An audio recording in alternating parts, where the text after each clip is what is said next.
జై శ్రీరామ్. ఉలువలు టిఫిన్ లాగా చేసే విధానం చూపిస్తాను. ఉలువలు ఇది కిడ్నీకి కూడా చాలా మంచిది అంటారు. మన ఉలువ చారం చేస్తారు. అదే దీని ఉలువలు నేను ఒకరోజు ముందు నానబెట్టి తర్వాత కూడా కుక్కర్ ఉడకబెట్టవచ్చు. నేను డైరెక్ట్గా ఈరోజు ఒక 6 విజిల్ వచ్చేటట్టు ఉంచి తీసాను. ఉడికిన తర్వాత ఈ రసాన్ని ఇట్లా దీన్ని బడగడితే ఇట్లా రసం వస్తుంది. దీన్ని ఉలువ చారులాగా చేస్తా అన్నట్టు. కాకపోతే ఈ ఉలువలు కూడా కొన్ని మిక్సీలో వేసి దీంట్లో ఉలువ చారులో చేయొచ్చండి. కాదు టిఫిన్ అన్నట్టు, ఇది టిఫిన్ లాగా చేస్తున్నాం.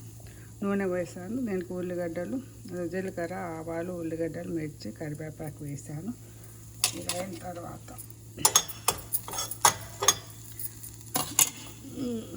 ఇది కొంచెం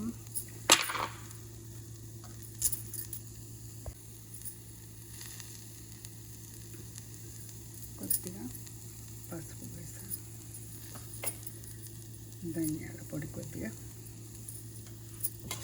వేసి ఇదంతా కలపాలి. ఇదంతా ఫ్రై అయిన తర్వాత అప్పుడు ఉప్పు కొంచెం రుచికి సరిపోయేంత ఉప్పు వేసుకోవాలి. కారం కొద్దిగా. ఇది ఫ్రై అయింది కాబట్టి ఇప్పుడు నేను ఉలువలు ఉడకబెట్టినవి కదా అది వేస్తాను.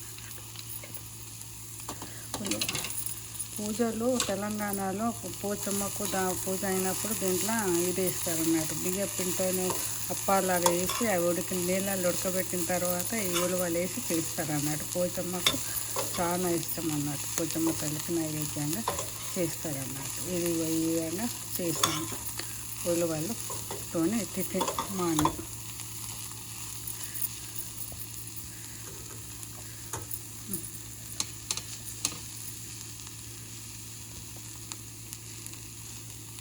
కొంచెం ఫ్రై కాగానే తీసేస్తే అయిపోతుంది. లాస్ట్ కొత్తిమీర వేయాలి. ఉలవలతోనే టిఫిన్ రెడీ.